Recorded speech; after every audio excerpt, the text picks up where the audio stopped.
Drivers in North Carolina got quite the surprise during a late-night drive on a busy highway when they spotted not a chicken trying to cross the road, but an alligator. The Marquette woman charged yesterday with 8 felony counts, including assault with intent to murder and kidnapping, is no longer an instructor at Northern Michigan University. The parental rights case of a 3-year-old girl who was found lying naked in a ditch earlier this spring continued today in Marquette County Circuit Courts.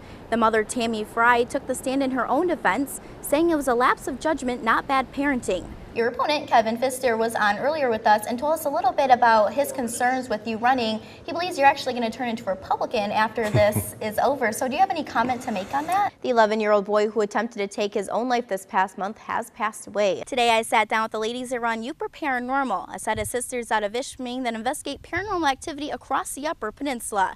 They invited me to the Nama Inn, which has a reputation for being pretty haunted. Let's go see if it stands up to its reputation. Series tied 2-2, so this is, needless to say, a really big game. I know, but I'm pretty excited because we've looked at kind of the pattern of everything. When they played in Pittsburgh, they won in Pittsburgh. When they played in Nashville, Nashville won. So I'm kind of curious to see what's going to happen. Maybe a Pittsburgh win. A 5-2 vote at the Negaunee City Council meeting confirmed that City Manager Jeff Thornton would be removed from his position effective March 9th. Welcome back to In Focus here on ABC 10. Currently with me right now is the Libertarian candidate for the 1st Congressional seat, Diane Bastow. And with the heroic leap, Schroeper jumped into Lake Superior to save the 2 girls who were struggling against the current. Locals were able to pull one of the women from the lake, but Schroeper and 22-year-old Kaylee Tansey did drown. Very cool. And what do you think the prospects are for just squeaking out one win just to kind of get themselves back up there? You know, a lot of people are saying that this series might end in a sweep. And finally at this hour, when 4-year-old Sydney moved into her new home, she had just one thing on her mind. Were there monsters and where are they hiding? The Marquette County Sheriff's Office is reminding drivers to be cautious of changing road conditions after a 1-vehicle accident this morning in Sands Township. According to the American Cancer Society, 1.6 million cases of cancer will be diagnosed in the year 2017.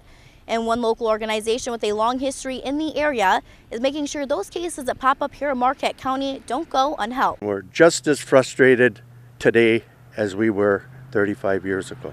June 27, 1981 was a hot sunny summer day in National Mine. Residents from all over Tilden Township gathered in the park for the annual picnic. Helen Diamond and her family were in attendance, watching friendly games of horseshoes, cribbage, and Helen's favorite, baseball. As the day dwindled and the sun set, the townspeople made their way to the local bar to keep the party alive. At some point in the night, Helen's daughter Betsy and son-in-law Terry departed from the club to get a bite to eat. Helen and her husband Roy declined an offer to join and stayed at the bar. As the night crept into the early hours of the morning, Roy left for home. Helen stayed. Sometime around 3:30 a.m., Helen left en route to her son's house, just a short trek from the bar. Somehow or another along the way, something happened as she was walking to my brother's, and that's the last we know of it. Something bad happened that night, whether it was intentional or unintentional. Roy called his daughter Betsy soon after, inquiring about Helen's whereabouts. Betsy, unaware of where her mother was, assumed she was fine and dismissed his worries with a promise of calling around the next day if she didn't turn up.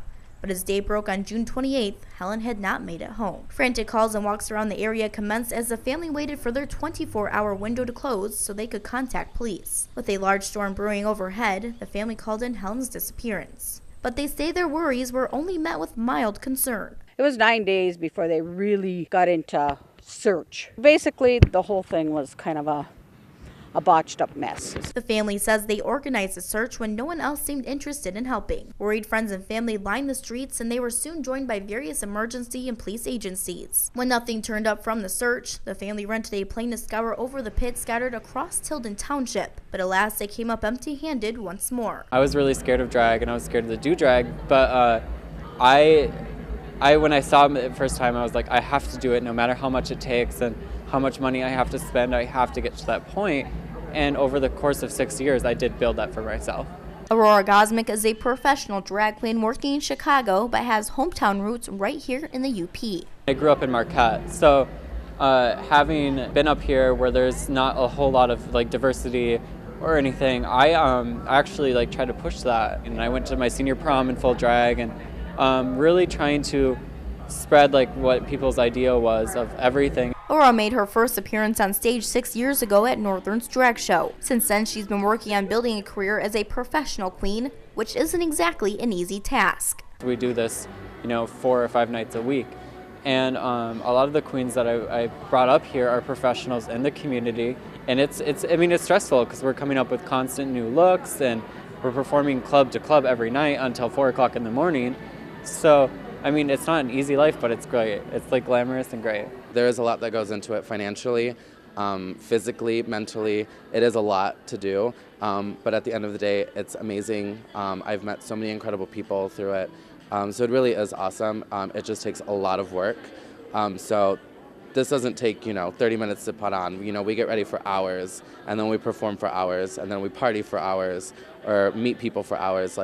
It's an investment. The Lady Ivory was one of the queens that accompanied Aurora on her journey to the UP for last week's show. The Chicago native has been a part of the drag crowd for 5 years now and describes her style as glam clown. The Lady Ivory says performing in small towns like Marquette is a rewarding experience for her and an eye-opening experience for her audience. Yeah, I hear Republicans say all the time how it's not working, the deductibles are too high, can't get the doctor of your choice, but I don't find that to be true at all, and I'd just like to know if you'd be willing to help fix it if there's a problem, but not, get rid of it. It's past the point of fixing.